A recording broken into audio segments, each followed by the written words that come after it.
তো এইখানে যে আমি ডিম পোস্ট করে নিয়েছি, এখানে 3টা ডিম দিয়ে দিয়েছি, একসঙ্গে আমি পোস্ট করে নিচ্ছি। আর এই পাশে যে ব্রেড হচ্ছে টোস্ট করে নিয়েছি। এটা আমাদের আজকে সকালের নাস্তা। আসসালামু আলাইকুম, কেমন আছেন আপনারা? আশা করি ভালো আছেন। আমরা আলহামদুলিল্লাহ ভালো আছি।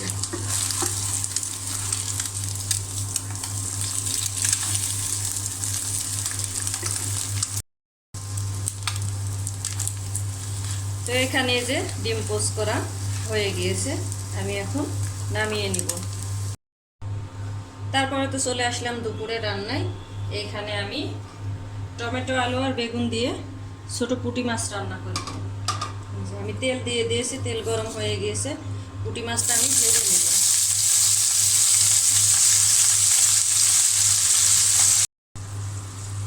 তো এখানে আমি পেঁয়াজটা ভেজে নিয়েছি, এখন আমি অল্প পরিমাণে পানি দিয়ে দিয়েছি। এখন আমি বাকি মশলা দিয়ে দেব। পরিমাণ মতো হলুদের গুঁড়া, ধনিয়া গুঁড়া,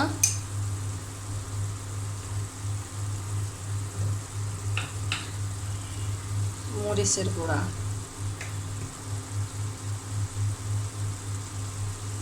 স্বাদ মতো লবণ, আদা বাটা, জিরা বাটা। এখন আমি মশলাটা ভালো করে কষিয়ে নিব। তো এখানে মশলা কষানো হয়ে গিয়েছে, আমি এখন দিয়ে দিলাম আলু। আলুটা আগে একটু ভালো করে কষিয়ে নিব।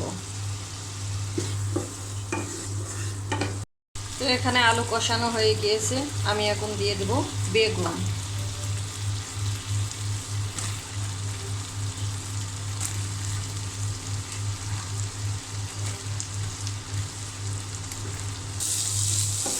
তো বেগুনটা আর আলুটা ভালো করে ভেজে নেওয়া হয়ে গিয়েছে, এখন আমি টমেটো দিয়ে দিলাম।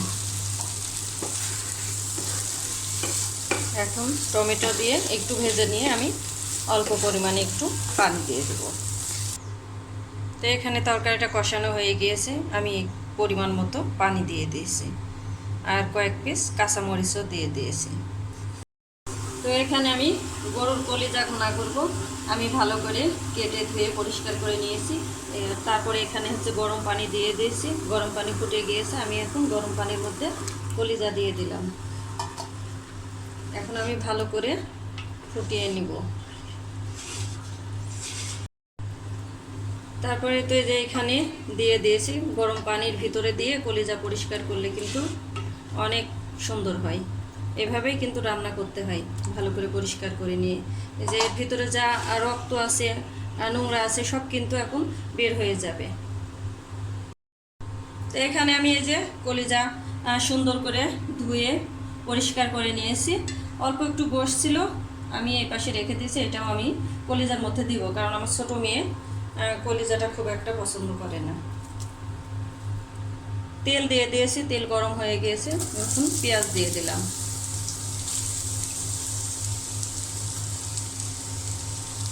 পেঁয়াজটা ভালো করে ভেজে নিব, তারপর আমি বাকি মশলা দিয়ে দেব। পেঁয়াজের মধ্যে আমি দিয়ে দিলাম 2 টুকরা দারুচিনি, একটি তেজপাতা 2 পিস করে দিয়ে দিয়েছি, এলাচ, লবঙ্গ আর গোলমরিচ। এখন আমি সুন্দর করে ভেজে নেব। পেঁয়াজ ভাজি করা হয়ে গিয়েছে, আমি এখন দিয়ে দিলাম হলুদের গুঁড়া, ধনিয়া গুঁড়া,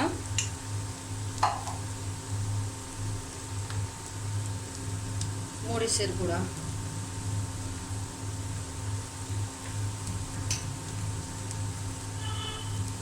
স্বাদ মতো লবণ,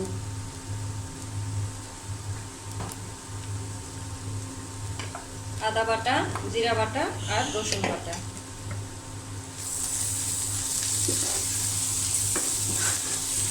অল্প করে পানি দিয়ে আমি ভালো করে কষিয়ে নিব।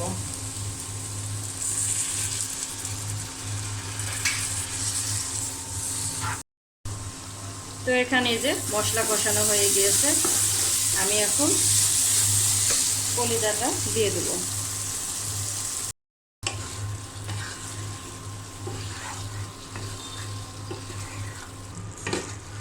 তো এখানে যে কষানো হচ্ছে।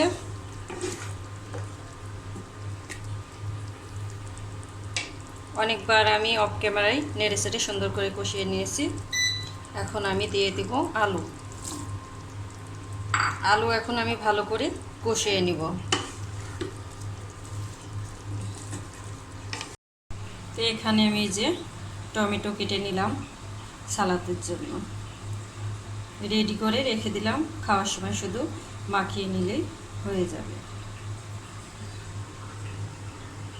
এইখানে যে কলিজা আর আলু কষানো হচ্ছে।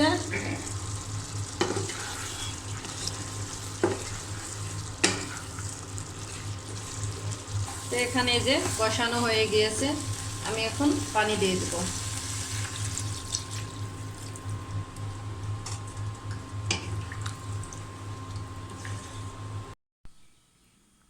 তো এখানে যে কলিজা ভুনাটা হয়ে গিয়েছে, আলু দিয়ে কলিজা ভুনা আমি নামিয়ে নিয়েছি। আর এখানে যে টমেটো আলু দিয়ে ছোটো পুঁটি মাছের তরকারি, আর এখানে যে টমেটো কেটে নিয়েছি। তো আজকে দুপুরের খাবার দাবার আমাদের এটাই। তো ভিডিওটি আমি আজকে এখানে শেষ করব। যদি ভালো লাগে চ্যানেলটি সাবস্ক্রাইব করে দেবেন, আর ভিডিও দেখার সময় একটা লাইক দিয়ে দেখা শুরু করবেন। এটা আপনাদের কাছে আমার অনুরোধ রইল। আসসালামু আলাইকুম।